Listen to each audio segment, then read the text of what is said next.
atau bisa melalui aplikasi RRI Play RRI Digital ya, silakan bergabung. Assalamualaikum, selamat pagi. Waalaikumsalam warahmatullahi wabarakatuh, Yud. Iya, dengan siapa di mana? Ustadz Abdurrahman. Ustadz Abdurrahman atau Ajo Uniang. Ya, silakan Jo. Assalamualaikum warahmatullahi wabarakatuh, Ustadz Firdaus. Waalaikumsalam warahmatullahi wabarakatuh. A'udzubillahi minasyaitonir rajim. Alam tara kaifa fa'ala rabbuka bil ashabil fil? Alam taj'al kaidahum fi ababil. Nah, jadi di sini kan diadu tentara bergajah dengan burung ababil. Iya. Jadi ayat lagi, wa ma karu wa ma qarallahu wallahu khairul makirin. Jadi Allah itu super semuanya. Jadi manusia itu jangan coba-coba untuk meruntuhkan agama Allah. Jadi bagaimanakah perkembangan sekarang tadi? Kan banyak orang sekarang itu untuk mengenepikan agama Allah. Jadi nanti kita lihat saja nanti akhirnya.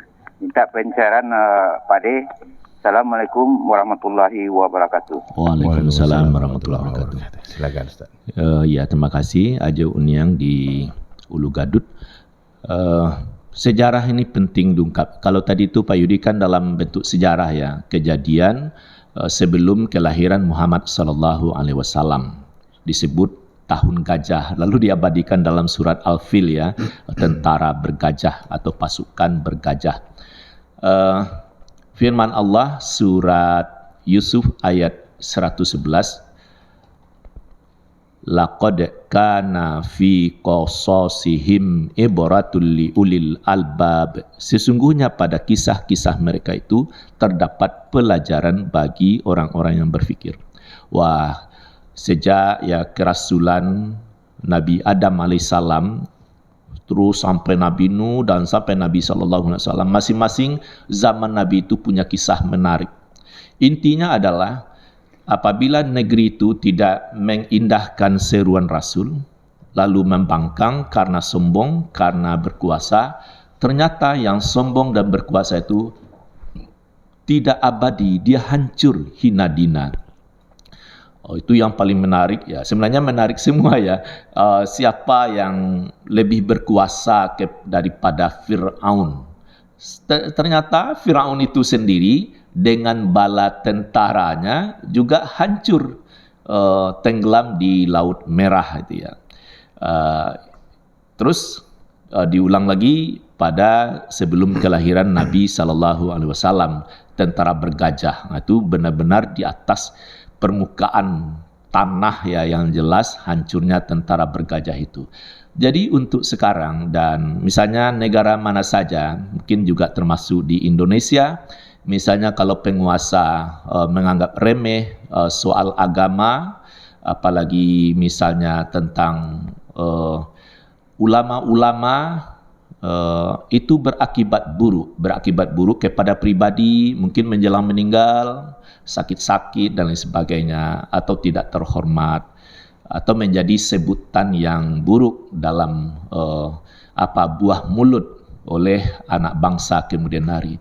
Jadi dengan adanya sejarah ini diungkap yang aktual terus ya dalam Al-Quran, begitu juga negeri mana saja termasuklah di Indonesia, bagaimana di zaman komunis sempat berjaya, bagaimana di zaman Inggris berkuasa, Belanda, Jepang, itu memang banyak kisah menarik ya. Nah, yang abadi itu apa? Apabila perjuangan dengan dasar takwa. Tapi kalau dengan dasar kesombongan, keangkuhan, dusta, itu memang menjadi cacat di waktu berkuasa, menjadi menjadi dendam dan kebencian di hati umat. Jadi dengan kita ungkap sejarah ini, bagaimana semua bisa berjalan dengan baik, sesuailah dengan fungsi masing-masing, sehingga rahmat Allah turun. Kita tentu tidak ingin berulang sejarah yang mengerikan. Mestinya apa-apa yang diungkap dalam perjalanan sejarah itu memang menjadi pelajaran. Sehingga ayat mengatakan menjadi petunjuk bagi orang-orang yang berakal. Selama akal sebagai rahmat Allah ada di badan diri, benar-benar dijaga. Tentu kita tidak ingin pula berbahasa seperti bahasa orang dahulu. Jangan sampai isi benak di kepala pindah ke telapak kaki. Artinya tidak mensyukuri pemikiran dengan baik. Mungkin itu jawaban akan dijawab lebih bijak mungkin oleh guru-guru kita yang lebih dalam ilmunya. Tapi terima kasih kepada Ajo yang telah mengungkapkan itu, bahwa ya rencana Allah jauhlah lebih sempurna ketimbang makar-makar yang diciptakan oleh manusia.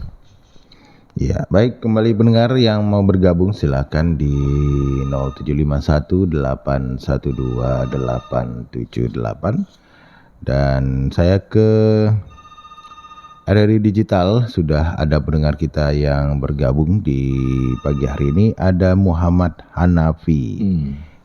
Assalamualaikum Ustaz, saya ingin bertanya, apa dosa atau hal lain yang menyebabkan hancurnya tentara bergajah? Terima kasih. Iya. Ini menarik ya. Hancurnya tentara bergajah, pertama dia salah memungsikan dirinya sebagai tentara.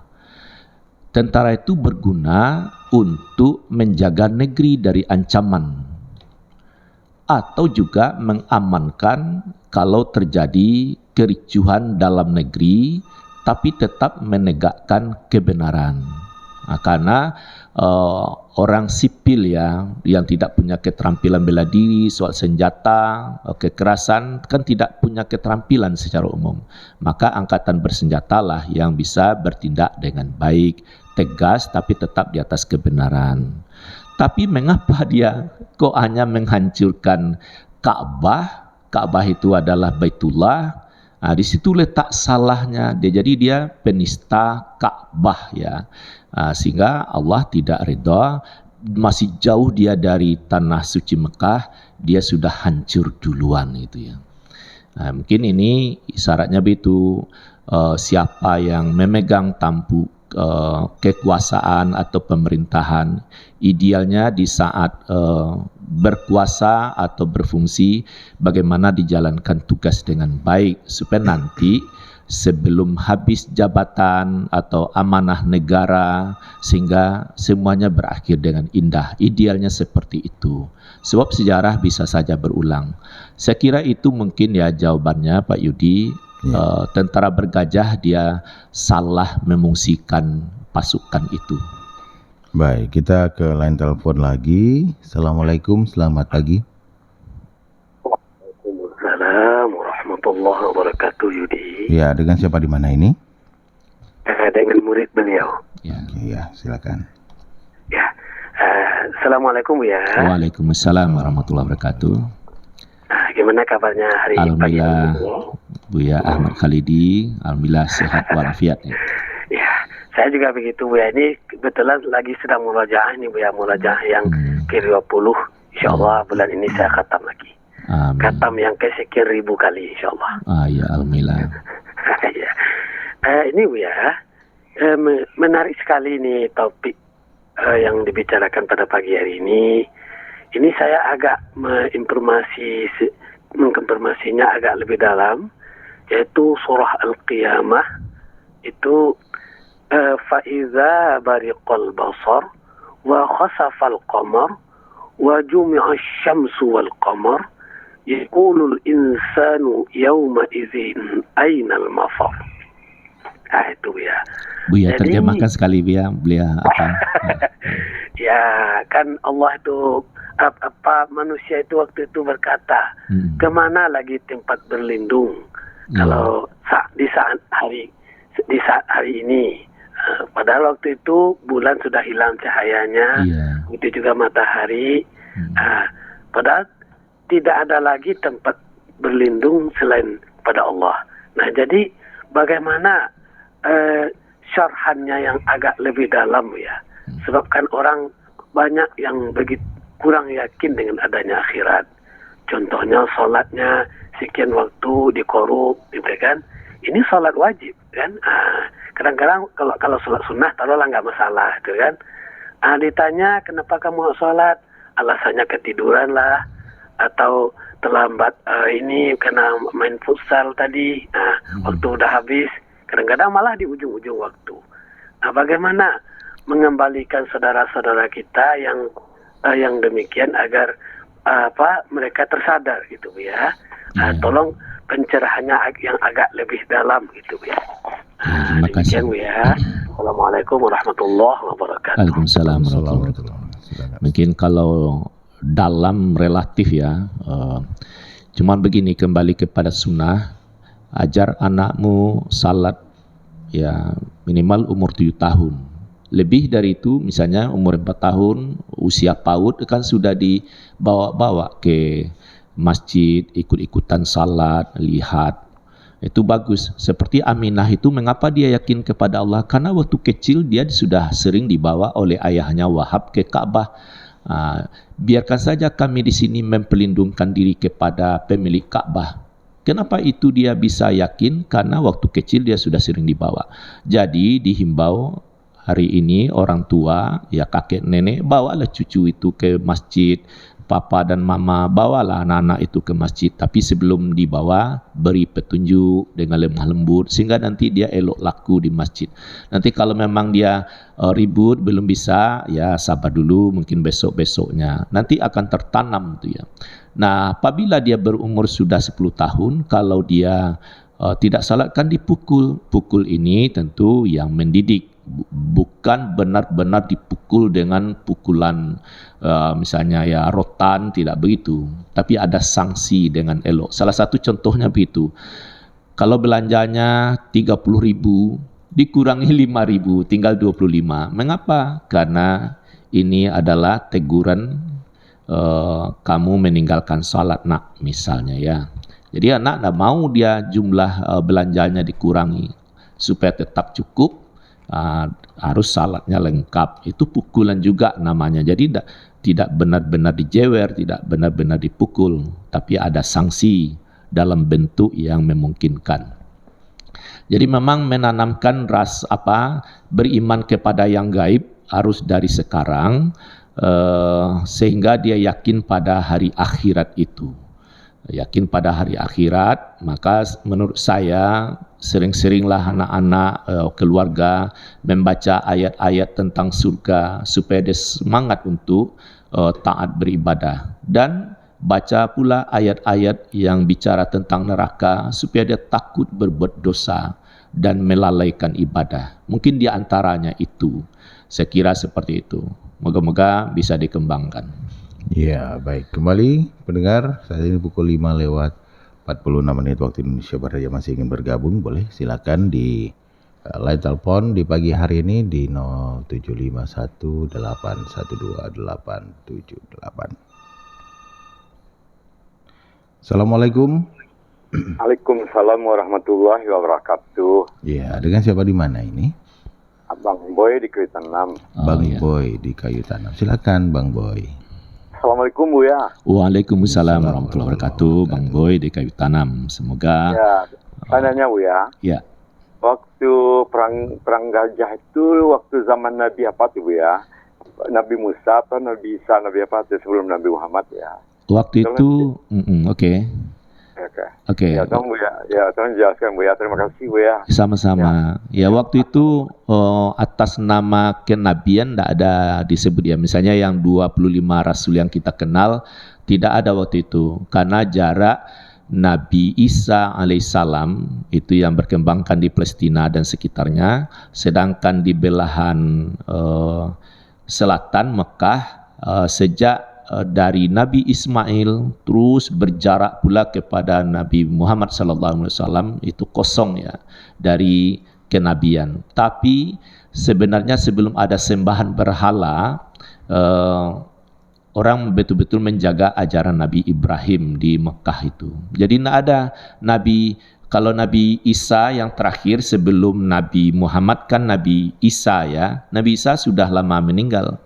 Nabi Musa jauh sebelumnya sudah meninggal pula. Jadi tidak ada zaman Nabi waktu itu. Nah, itu ceritanya. Jadi tentara bergajah itu sekira 50 hari sebelum kelahiran Nabi SAW. Mungkin itu jawabannya, tidak ada Nabi masa itu. Terutama yang di Mekah ya, misalnya. Jadi kalau di Mekah itu memang dikuasai oleh suku-suku tertentu menjaga Ka'bah itu. Jadi memang perjalanan sejarah Ka'bah itu memang cukup banyak. Sebelum kaum Quraisy yang menguasai, ada namanya bangsa Jurhum dan lain-lain. Saya tidak pula hafal, tapi waktu kelahiran Nabi SAW, Ka'bah itu memang dikuasai oleh kakeknya ya, dengan suku kelompok kaumnya itu, bagi orang Quraisy masa itu. Itu mungkin jawabannya, Abang Boy di Kayu Tanam. Oke, baik. Saat ini pukul 5:49 waktu Indonesia Barat. Masih ada waktu.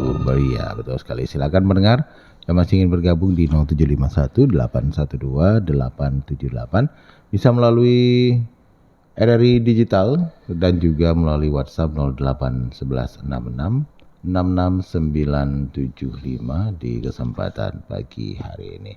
Silakan di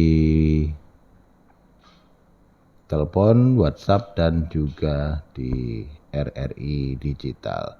Kita ke WhatsApp. Oke, kita ke telepon. Assalamualaikum. Halo, assalamualaikum. Waalaikumsalam warahmatullahi wabarakatuh. Iya, dengan siapa di mana? Ini dengan Ibu Yas di Cendana Mata Air. Ibu Yan. Yas, Ibu Yas. Ibu Yas. Ya, silakan Bu Yas. Ya. Okay. Saya mau tanya nih Pak Ustaznya. Iya Bu. Ini keluar dari jemaah nih Pak. Masalah sunat tasbih ini, salat sunat tasbih ini Pak. Kalau dikerjakan pada malam hari kan boleh, kan 4 rakaat boleh 2 kali salam. Tapi kalau dikerjakan pada siang hari kan 4 rakaat. 4 rakaat itu samakah dengan kita salat wajib, salat zuhur ataupun salat isya yang 4 rakaat itu Pak Ustaz? Nah, cuman itu pertanyaan saya Pak Ustaz, mohon penjelasannya. Assalamualaikum warahmatullahi wabarakatuh. Waalaikumsalam warahmatullahi wabarakatuh. Ini kan pertanyaan Ibu Yas tentang salat tasbih ya. Saya pribadi belum pernah melaksanakan salat tasbih, karena di setiap salat itu kan ada kita bertasbih ya. Waktu ruku, waktu sujud kita bertasbih. Salat sunat tasbih kan kajiannya begitu. Kalau bisa setiap hari, kalau tidak bisa setiap hari, sekali sepekan, kalau tidak sekali sebulan, kalau tidak sekali dalam setahun, kalau tidak sekali dalam seumur hidup. Nah, apakah memang iya benar-benar seperti itu? Mungkin ada yang bisa membahasnya. Hanya saja saya menumpang kepada pendapat ahli hadis ya, Ustadz Zakir Jamaluddin.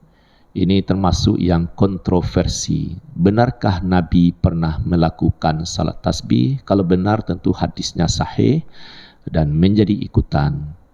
Termasuk juga salat taubat dan salat hajat. Nah, bagaimana? Jadi kata Ustadz Zakir Jamaluddin, ini termasuk yang kontroversi. Jadi kalau sekiranya memang Nabi pernah lakukan salat tasbih, sahabat pernah lakukan salat tasbih, tentu ada kabarnya, ada hadisnya ya, atau sunnah yang bisa jadikan pegangan atau hujah. Nah, oleh sebab itu saya tentu menghormati semangat Ibu Iyas. Oleh sebab itu hanya saya mungkin menyarankan pelajari lagi tentang salat tasbih ini kepada guru kita yang lebih luas ilmunya. Adakah ini sunnah yang bisa dijadikan amalan? Kalau sekiranya belum, saya punya saran, amalkan saja salat sunat yang jelas-jelas tidak ada perbedaan pendapat ya. Misalnya tahajud, apalagi salat sunat rawatib, tahiyat masjid, duha, yang jelas-jelas saja, yang tidak menjadi pertentangan dalam perdebatan Ini saya kira itu lebih aman. Termasuk juga banyak juga orang melakukan salat suruh. Pada suruh itu matahari terbit, Nabi melarang jangan salat di waktu suruh, waktu matahari terbit. Makanya Bapak Ibu, teman-teman ya pendengar semua, kalau dilihat kalender ya yang saya dengan tim menyusunnya, waktu salat itu sesudah subuh kami buat suruh. Karena begitu juga jam digital di masjid pakai suruh juga. Suruh di situ maksudnya memberitahu matahari telah terbit. Terlarang salat. Jadi jangan salat di waktu suruh. Karena saya temukan beberapa masjid bahkan diumumkan benar begitu suruh masuk, Bapak Ibu mari kita salat suruh karena waktu suruh telah masuk. Padahal itu memberitahu waktu subuh habis. Kok habis? Matahari terbit. Nah, itu diantaranya. Jadi kita amalkan saja salat yang wajib itu sudah oke ya. Yang salat sunat ini ya betul-betul duduklah masalahnya. Jadi saya pribadi mungkin karena keterbatasan ilmu belum mengamalkan salat tasbih itu. Mungkin begitu Ibu Yas, tetap semangat beribadah dan tetap ini kan bagus ya Bu Yas, malah ditanyakan bagaimana tentang salat tasbih. Bagi saya itu dulu jawabannya, nanti mari kita kembangkan, kita tanya lagi guru-guru yang lebih paham dengan fikih ibadah. Baik, pukul 5:55 dan mungkin penutup closing statement di pagi hari ini, Ustaz. Ya, baik. Pendengar yang berbahagia, hancurnya tentara bergajah, mestinya kan kalau pasukan perkasa itu bukan hancur, membuat dirinya pasukan itu hancur. Tapi kalau misalnya melampaui batas, di luar kebenaran, merusak hak azazi atau melecehkan simbol agama, apalagi mau dihancurkan, ya bukti nyata Allah tidak redha. Allah datangkan, Allah tampakkan kekuasaannya kepada yang bersangkutan, belum sampai mendekat kepada Ka'bah, malah itu sudah hancur duluan. Karena Ka'bah itu Allah ciptakan menjadi pedoman seluruh alam. Firman Allah surat Ali Imran ayat 96 ya. A'udzubillahi minasyaitonirrajim. Inna awwala baitin wudi'a lin-nasi lallazi bi Bakkata mubarakan wa hudal lil alamin. Sesungguhnya rumah ibadah yang pertama kali dibangun adalah Ka'bah, letaknya di Makkah, yang Allah berkahi, terus menjadi petunjuk seluruh alam.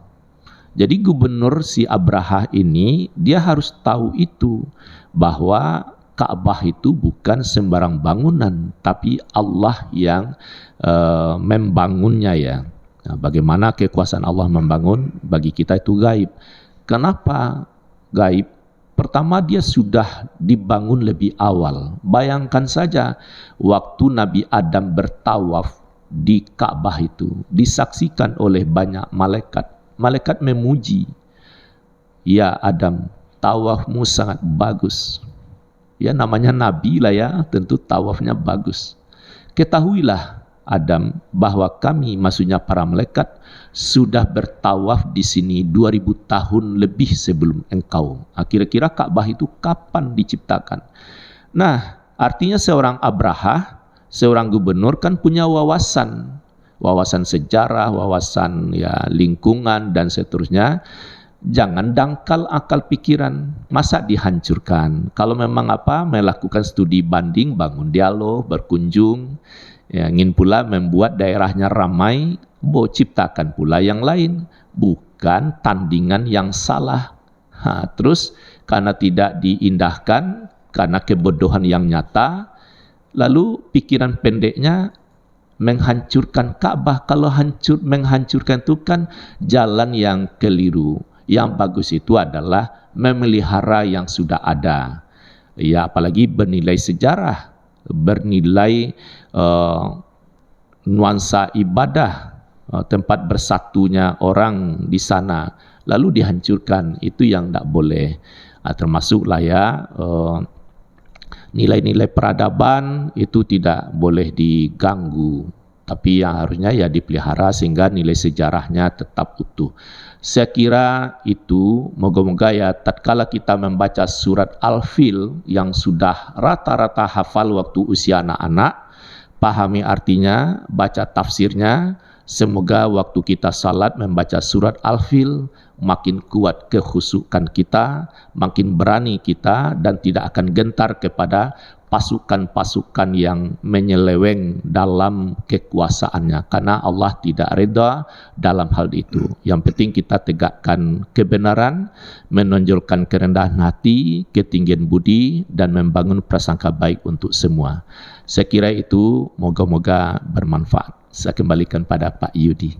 Baik, terima kasih Ustadz, dan dengan demikian maka berakhir pula Mutiara Pagi untuk kesempatan pagi hari ini. Terima kasih untuk Ustadz Firdaus yang sudah memberikan uraian dan juga tanggapan kepada pendengar kita. Dan pendengar, terima kasih untuk kebersamaan Anda dan partisipasi Anda. Akhirnya saya Yudi Maswa beserta Ustadz Firdaus mohon pamit dari ruang dengar Anda untuk kesempatan pagi hari ini dalam Mutiara Pagi, dan selanjutnya kita jelang pukul 6 waktu Indonesia Barat saatnya kami sampaikan warta berita daerah. Assalamualaikum warahmatullahi wabarakatuh.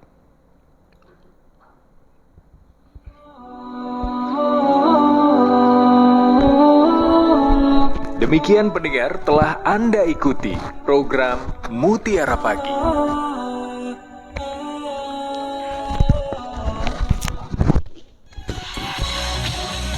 Pro 1 97,5 MHz